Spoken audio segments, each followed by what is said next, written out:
Okay जी, continuing the same video, वो memory full होगी और वीडियो कट हो गई थी। अच्छा, तो वो हमने कहा कि फाउल स्मेलिंग की वजह से जो ना वो मक्खियाँ उसकी तरफ अट्रैक्ट होती हैं। नेज़ल मैगॉट्स की हम बात कर रहे थे ना, ठीक है।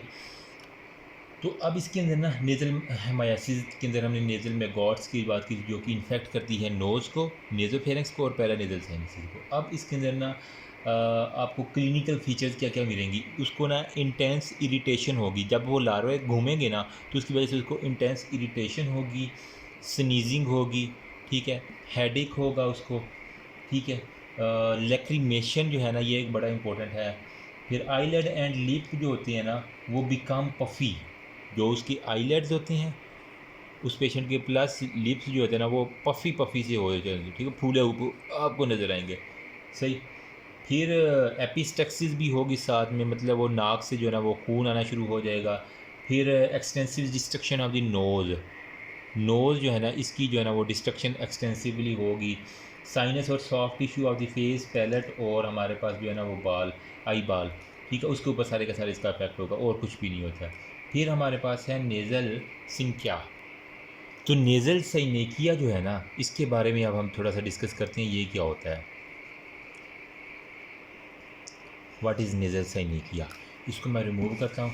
अब नेज़ल साइनेकिया में बेसिकली वो कह रहा है कि एडहेरियन फॉर्मेशन बिटवीन दी टर्बिनेट्स, जो नोज़ का है ना टर्बिनेट्स उनके दरमियान, और हमारे पास जो है ना नेज़ल सेप्टम, ठीक है, नेज़ल टर्बिनेट और नेज़ल सेप्टम इनके दरमियान वो कह रहा है कि कुछ एडहेरियन फॉर्मेशन हो जाती है।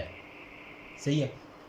अब एडहेरियन फॉर्मेशन की किस तरह होती है, कोई स्कार जो है ना वो टिश्यू वो इन दोनों के दरमियान आके लग जाता है, इन दोनों को पकड़ के यूँ एडहेरियन करवा देती हैं। सही है। तो इसके अंदर वो कह रहा है हमारे पास, हाँ, हमने फिर इसको वजह क्या है, इसकी काजेज़ क्या हैं। हो सकता है उसने कभी पहले ना सेप्टल कोई सर्जरी करवाई हो, ठीक है, रेनिनोप्लास्टी वगैरह करवाई हो, या पोलीपेक्टमी जो होता है ना, ठीक है, वो करवाया हो, ठीक है, removal of the foreign body की हो पहले कभी, रिमूवल ऑफ फॉरेन बॉडीज़, ठीक है, या reduction of the nasal fractures. सही है। जो नेज़ल फ्रैक्चर है ना उसका कोई नाक का फ्रैक्चर हुआ, उसने दोबारा वो बोन को रिड्यूस करवाया हुआ, तो नेज़ल फ्रैक्चर की जो ना वो रिडक्शन आपको बता सकता है, along with endoscopic sinus, endoscopic जो होते हैं ना वो साइनस। फिर हमारे पास होता है इंट्रा नेज़ल पैकिंग, जो है ना वो हमारे पास होती है इंट्रा नेज़ल पैकिंग, भी इसके अंदर एक आ जाता है बड़ा क्लिनिकल फीचर, ठीक है। एंडोस्कोपिक नेज़ल हो गया, ठीक है, और हमारे पास ये सेप्टल पॉलिप हो गया, वो सारी की सारी चीज़ें आ जाती हैं। ठीक है।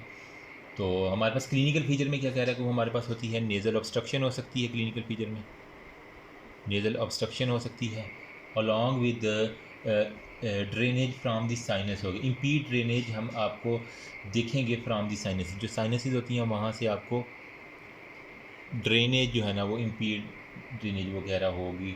और क्या होगा, अब इसकी जो है ना वो ड्रेनेज की वजह पता क्या है, साइनोसाइटिस की वजह से जो है ना वहाँ पे कुछ ना कुछ फ्लूइड आ जाता है, जिसकी वजह से हमारे पास वहाँ से ड्रेनेज करना ज़रूरी हो जाता है। और इसके साथ वो हेडेक वगैरह के साथ जो है ना वो करता है, ठीक है। तो एक तो नेज़ल ऑब्स्ट्रक्शन होगी ऐसे पेशेंट के अंदर, वजह क्या है कि उसके अंदर स्कार टिश्यू जो बन गया है ना, ठीक। आपको मैं ये डायग्राम दिखाएं, देखें, ये सपोज करें कि यहाँ पे जो है ना वो नेज़ल सही नहीं किया, ठीक है, ये वाला आपको दिख रहा है। ये सपोज करें कि ये टर्बिनेट है, ठीक है, यहाँ पे बड़ा वादे है इस डायग्राम के अंदर, ये टर्बिनेट है और इसके दरमियान नेज़ल सेप्टम है, इनके दरमियान में एक टिश्यू सा आपको ये वाला नज़र आ रहा है, ठीक है, इसे हम कहते हैं नेज़ल साइनेकिया। बड़ा ही जो है ना एक झिल्ली सी आपको नज़र आ जाएगी, चिपकने वाली। अब इसकी ट्रीटमेंट क्या है, आपने चुप करके साइनेकिया को ना यहाँ से रिमूवल कर देना है सर्जिकली, नंबर वन पे।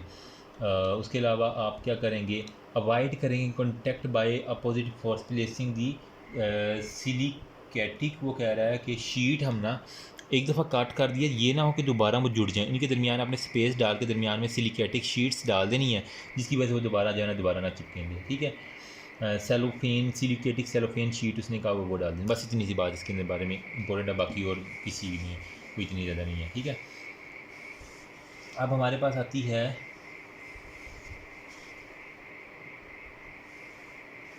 हाँ, कोनल रेटिया, कोनल रेटिया, जी, हमारे पास ये है CHOANALATRE,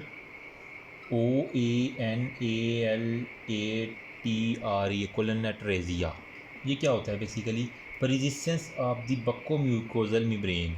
जो बक्को म्यूकोजल मेम्ब्रेन है ना, वो अगर परसिस्टेंस रह जाए तो इसकी वजह से जो होगा वो हमें कहीं कोलोनेट्रेजिया।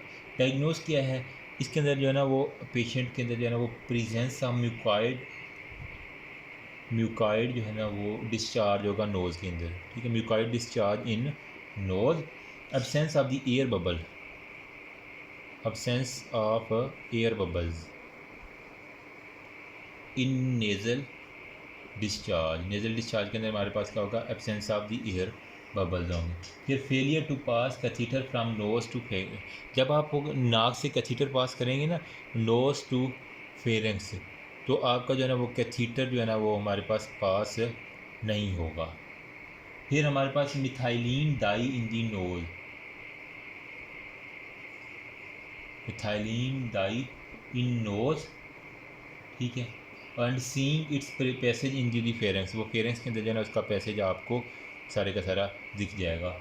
फिर आपका है फ्लेक्सिबल एंडोस्कोपी, फ्लेक्सिबल एंडोस्कोपी होगी, ठीक है।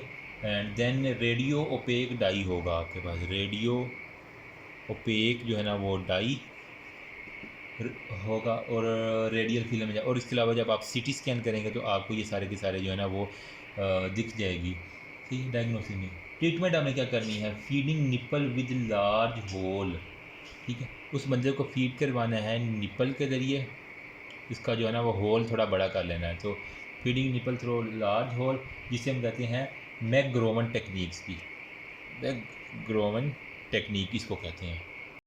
अगर मैं आपको कोलोनेट्रेजिया की एक डायग्राम दिखाऊं ना, कोनर को एनल एट्रेजिया की, तो ये देखिए इसके अंदर जो है ना वो बक्को म्यूकोजल मेम्ब्रेन जो है ना वो यहाँ पे रेमिनेंट्स है, इसके अंदर बड़ी बातें जो है ना आपको वो दिख रही है, सही है। ये आपको मेम्ब्रेन सी नज़र आ रही होगी, ये देखिए यहाँ पे, सही है। तो ये एक मेम्ब्रेन होती है। अब इसके अंदर फिर क्या होना है, आपने वो निपल जो है ना जिसका लार्ज होल हो उसके ज़रिए उस बेबी को फीड करवाना होता है, जिससे आप अलॉन्ग विद आप मैकग्रोवन टेक्निक इस्तेमाल कर सकते हैं, या फिर आपने ट्रैकियोस्टमी जो है ना वो भी कर सकते हैं, तो इससे काफ़ी जो है ना वो आपको हेल्प मिल सकती है। तो ये बस दो चार बातें थी। अब है हमारे पास CSF रेनोरिया। ये क्या होता है? Cerebro spinal fluid rhinorrhoea. Rhinorrhoea क्या होता है? रनी नोज होती है ना। CSF rhinorrhoea, leakage of CSF into the nose, leakage of CSF into nose, ठीक है। तो दिमाग से जितना भी CSF है ना, कोई चोट की वजह से किसी भी वजह से वो नाक के अंदर से बहना शुरू कर दे, यूँ यूँ यूँ यूँ, तो इसे हम कहते हैं CSF rhinorrhoea. It may be clear fluid or mixed with blood, ठीक है। ये क्लियर फ्लूइड हो सकता है या फिर ये मिक्सड होगा विद ब्लड के साथ, ये मिक्स हो सकता है, ठीक है। ये इतनी सी बात आपको पता होनी चाहिए। अब हमारे पास सिटियोलॉजी क्या है? इसके अंदर ट्रॉमा होता है, इन्फ्लेमेशन होती हैं, नियोप्लाज्म हो सकता है, कंजेनिटल जो है ना वो लीजन्स हो जाती हैं, और इडियोपैथिक भी हो सकता है। इसकी नियोप्लाज्म होता है, ट्रॉमा होता है, इसके अलावा ये बाकी चीज़ें भी होंगी। अच्छा, डायग्नोसिस के अंदर आपको क्या क्या चीज़ दिखेगी? हिस्ट्री जब आप लेंगे तो आपको क्लियर वाटरी डिस्चार्ज जो है ना वो दिखेगा, ठीक है। क्लियर वाटरी जो है ना वो डिस्चार्ज जो है ना आपको दिख जाएगा हिस्ट्री के अंदर। फिर गशेज इन दी ड्रॉप, गुशेज इन ड्रॉप्स जो होते हैं ना वो आपको दिखेगा, ठीक है। जब आप वो ब्लीडिंग करेंगे फॉरवर्ड, बेंडिंग फॉरवर्ड, जब मरीज़ थोड़ा सा अपनी गर्दन को आगे की तरफ बेंड करेगा या वो सजदा जिसे हम कहते हैं ना करता है, तो वो ड्रॉप की फॉर्म में जो है ना वो गिरना शुरू कर देगा। फिर स्टीफन जब वो रुमाल से साफ़ करेगा ना, जिस रुमाल से, तो जब वो रुमाल सूखेगा वो कह रहा है कि वो स्टीफन होगा, मतलब बिल्कुल हमें सख्त कड़ाकेदार, जिस तरह माया लगी होती है ना वो इस तरह का हैंड करचीफ उसका जो है ना वो होगा। ये इसकी बड़ी निशानी है। ये पानी की तरह निकलेगा और जब वो रुमाल के ऊपर लगेगा वहाँ पे वो कड़ाके की तरह जिस तरह माया लगी होती है बिल्कुल वैसी जो है ना वो फील आएगी आपको, ठीक है। तो ये थी डायग्नोसिस, आपने हिस्ट्री की बुनियाद पे लेना है। फिर अगर हेड ट्रॉमा है तो आपने जो है ना वो डबल टारगेट साइन आपको शो किया जाएगा, when collected on a piece of filter paper central spot and peripheral जो है ना वो हेलो होगा, ठीक है। वो कहता है कि हम ना अगर कोई ट्रॉमा की हुआ तो आप जो है ना वो फिल्टर पेपर के ऊपर जब उसको लेंगे ना तो सेंटर के ऊपर जो है ना वो आपको एक ब्लड का स्पॉट नज़र आएगा और साइडों पे पेरिफेरल जो है ना वो आपको होल्स नज़र आएंगे, ठीक है। तो ये एक फ़िल्टर पेपर टेस्ट भी होता है जिसकी वजह से आप डायग्नोसिस कर सकते हैं।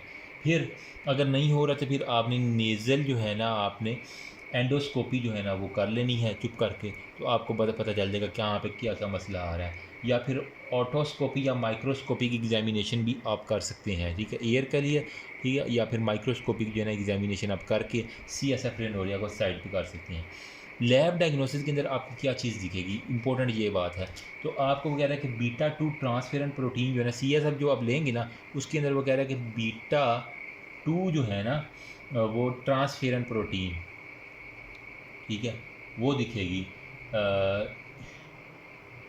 फिर बीटा ट्रेस प्रोटीन भी आपको दिख रही है, बीटा ट्रेस जो होता है ना वो प्रोटीन्स वो कह रहा है वो भी आपको दिख सकती है इसके दौरान में। ट्रीटमेंट में क्या करना है, आपने कंजर्वेटिव मेजर्स लेने हैं और पोरफाइलेक्टिक एंटीबॉडीज़ कुछ दे देनी है, ठीक है। इसी समझ में आपने एक तो कंजर्वेटिव जो है ना वो ट्रीटमेंट करनी होती है अलॉन्ग विद पोरफाइलेक्टिक एंटीबॉडीज़ जो है ना आप दिन ताकि कोई और इन्फेक्शन ना हो बैक्टीरिया का, वो करना होता है। कंजर्वेटिव ट्रीटमेंट में क्या करना है, बेड रेस्ट करवानी होती है। उसको कहना कि अपने हेड को ना एलिवेशन थोड़ा सा रख के ना रात को सोते हुए तकिया थोड़ा सा ऊपर सर को ऊपर है ताकि वो पीछे की तरफ ना कलेक्शन उसकी हो, ठीक है। तो बेड रेस्ट है क्या, और बेड को जो है ना थोड़ा सा ऊंचा रखवाना है आपने, ठीक है। Elevating the head of the bed होगा और स्टूल या किसी सॉफ्टनर के ज़रिए to avoid the nose blowing sneezing या स्ट्रेनिंग, ठीक है। तो नोज़ के ऊपर जो बस स्नीजिंग वगैरह से बचाने के लिए सारी चीज़ें, तो ये सारी चीज़ें हमारे पास कंजर्वेटिव ट्रीटमेंट हो या पोरफाइलेटिव। सर्जिकल में आपने क्या करना होता है, सर्जिकल ट्रीटमेंट में आपने कुछ भी नहीं करना। सर्जिकली में न्यूरो सर्जिकल इंट्राक्रेनियल अप्रोच आपने देनी होती है, ठीक है। सर्जिकल में आपने न्यूरो सर्जिकल इंट्राक्रेनियल अप्रोच जो है ना वो आपने नंबर 1 पे देनी है। नंबर 2 पे ट्रांस नेज़ल एंडोस्कोपिक अप्रोच आपने देनी है। ट्रांस नेज़ल एंडोस्कोपिक अप्रोच मतलब एंडोस्कोपी वाली सारी टेक्निक हैं। एक्स्ट्रा ड्यूरल अप्रोचेज़ आपने देनी है, पता चले कहाँ से ये लीक हो रहा है ना। एक्स्ट्रा ड्यूरल अप्रोचेज़ देनी है और फिर आपने डिफ़ाइन करने की साइट ऑफ बोनी डिफेक्ट, ठीक है। बोनी डिफेक्ट्स की जो है ना वो साइड जो है ना वहाँ से आपने करना है। फिर प्रिपरेशन फॉर ग्राफ्ट, ग्राफ्ट की जो है ना वो प्रिपरेशन आपने करनी है। Underline grafting of the fascia extra durally, जो एक्स्ट्रा ड्यूरली फेशिया है ना उसका underlying grafting of the extra durally followed by premium. फिर अगर कोई बोनी डिफेक्ट है मोर देन 2 सेंटीमीटर, ठीक है, 2 सेंटीमीटर से ज़्यादा कोई बोनी डिफेक्ट है ना तो उसको आपने जो है ना वो रिप्लेस करना फिर कार्टिलेज के साथ है, रिपेयर करना, किसी भी कार्टिलेज के साथ रिपेयर कर देंगे तो वो वहाँ से बंद हो जाएगा रास्ता। फिर अगर ये भी नहीं तो प्लेसमेंट ऑफ सर्जिकल और जेल फॉर्म स्ट्रेंथिंग एरिया, कोई ऐसी जेल फॉर्म आपने लगा दी जो कि उस एरिया को स्ट्रेंथन करेगी। लंबर ड्रेनेज करना if CSF pressure is too high, अगर CSF के अंदर हद से ज़्यादा बना हुआ है ना तो आपने लंबर पंक्चर करके ना वहाँ से कुछ ना कुछ फ्लूइड निकाल देना ताकि अंदर जो प्रेशर है ना वो जो तंग कर रहा है काम को उसको जो है ना वो आपने रिमूव कर देना। तो ये सारे का सारा हमारे पास CSF रेनोरिया के बारे में। तो ये चैप्टर ऑलमोस्ट आपका ख़त्म हो गया, ठीक है। इसके अंदर कोशिश की है मैंने कि मैक्सिमम की इटियोलॉजी में फॉरेन बॉडी के अंदर कहा कि डिस्चार्ज होता है, ब्लड स्टेन होता है, यूनिलेटरल फोर्म स्मेलिंग होता है, डिस्चार्ज, ये हमने बात की सारी की सारी। फिर हमने जो है ना ये मार्कर की ये वाली, ठीक है, ये फाउल्स वाली, ये ब्लड स्टेन वाली यूनिलेटरल वो सारी हमने बात कर ली। फिर ट्रीटमेंट के अंदर हमने कहा था कि हम फोर्सेप के ज़रिए जो है ना वो पेयर ऑफ फोर्सेप उसके ज़रिए ब्लंट हो गई या यूस्टेकियन कैथीटर वगैरह वो रोज़ पोजीशन पे एक्ट इंसर्टेड इंटू द नेज़ोफेरम हो गई। कॉम्प्लिकेशन में नेज़ल इन्फेक्शन हो सकता है, रेहिनोलिथ हो सकता है, फिर इन्हेलेशन ऑफ द ट्रेकियो ब्रोंकियल की जाए। रेहिनोलिथ में क्या होता है, स्टोन फॉर्मेशन इन दी नेज़ल कैविटी हो सकता है, ठीक है, प्रेशर नेक्रोसिस हो जाता है सेप्टम हो गया लेटरल वाल में। क्लिनिकल फीचर में unilateral nasal obstruction, foul smelling होता है, डिस्चार्ज होता है, ब्लड स्टेन होता है, फ्रैंक एपिस्टेक्सिस और न्यूरोलॉजिकल पेन होती है। ट्रीटमेंट में जनरल एनेस्थीसिया होता है, ठीक है, लेटरल जो है ना रेहिनो नहीं होता है। नेज़ल मायासिस के अंदर क्या होता है, मैगॉट जो होता है ना वो लार्वे के, वो उसके अंदर वो आपको चूंटियाँ वगैरह वो सारी की सारी नेज़ोफेरम में फॉल स्मेलिंग होते हैं और वो 24 आवर के अंदर लार्वा जो है ना वो अगस्त से, ये मोस्टली जो है अक्टूबर के अंदर जो है ना सबसे ज़्यादा होता है, ये एक बात है, अगस्त से अक्टूबर के अंदर। ये आपने फ्रेंजिक के अंदर पड़ी हुई है, ठीक है। इस तरह के ये मैगॉट्स आपको नज़र आ रहे हैं, मक्खियाँ वगैरह, सही है। फिर क्लिनिकल फीचर में आपको लैक्रीमेशन है, हेडेक है, वो सारी की सारी ट्रीटमेंट आपने देख लेनी है। क्लोरोफॉर्म वाटर हो गया, किल मतलब उनको मारने के लिए जो है ना रिमूव करवानी है, क्रस्ट के लिए डेड मैगोट जो है ना उनको फिर रिमूव भी करना होता है। नेज़ल सिनेकिया में क्या होता है हमारे पास, जो एडहियन फॉर्मेशन होती है नेज़ल सेप्टम और टर्बिनेट के दरमियान बाय स्कार टिश्यू के ज़रिए, ठीक है। तो इसके अंदर आपको यहाँ पे ये वो दिखा भी रहा है, ये एक आपको दिख रही है, ठीक है। फिर यहाँ पे साइनेकिया में ट्रीटमेंट में बारे में बताया। फिर हमने को एनल एट्रेजिया के बारे में, persistence of buckle membrane, बक्को nasal membrane, ठीक है, इन द यूनिलैटरल बाईलैटरल या कंप्लीट या इनकम्प्लीट बोनी के अंदर जो है ना इन मेम्ब्रेन इसके अंदर होती है, ठीक है। अब presence of mucoid discharge, air bubbles, failure to pass surgical catheter हो गया, putting of the few drops of the dye हो गया, फ्लेक्सिबल नेजल एंडोस्कोपी है। फिर टोपोग्राफी आप कर सकते हैं, सीटी स्कैन वगैरह वो सारी। मैक गोवर टेक्निक के ज़रिए आपने इसको दे सकते हैं स्पीडिंग। और बस यही है कॉर्नियल वो ड्रिल वगैरह। CSF रेंडोरिया के बारे में हमने बात की, वो मिक्सड विद ब्लड भी हो सकता है। तो इसकी हमने फिर क्या कि जैकेट्स ऑफ द फ्लूइड होते हैं, ड्यूरल Venus sinuses by arachnid villi के अंदर। फिर एटियोलॉजी में ट्रोमा है, इन्फ्लेमेशन है, नियोप्लाज्म कंजेनिटल लीजन है, इडियोपैथिक होता है। साइट ऑफ लीकेज क्या है इसकी साइड एथमाइड एयर साइनस होते हैं, CSF in the middle cranial fossa, और वो सारी की सारी बातें आपको पता हैं। डायग्नोसिस हमने कहा, लैब टेस्ट हमने किया, बीटा 2 ट्रांसफेरन प्रोटीन होगी या फिर बीटा ट्रेस प्रोटीन के बारे में हमने बात की, ठीक है। लोकलाइजेशन हाई जो है ना वो रेजोल्यूशन CT स्कैन कर सकती हैं, MRI इंटरटेक फ्लोरिसेंट स्टडी करेंगे तो आपको पता चल जाएगी। और CT स्कैन सिस्टेनोग्राम आप कर सकते हैं। ट्रीटमेंट में वही आपको बताया कि न्यूरो सर्जिकल इंटरवेंशन है, यहाँ पे स्नीजिंग वगैरह को, बेड रेस्ट वगैरह वो यहाँ पे हमने डिस्कस की। ये बेड रेस्ट हो गया, elevating the head with stool softener के जरिए। एक्स्ट्रा ड्यूरल अप्रोच है, ट्रांस नेजल एंडोस्कोपिक अप्रोच करनी है। फिर आपने defining the site of the bony defect, जहाँ पे क्रिबरी फॉर्म है, लेटरल लेमिना है, फ्रंटल एथमाइड है।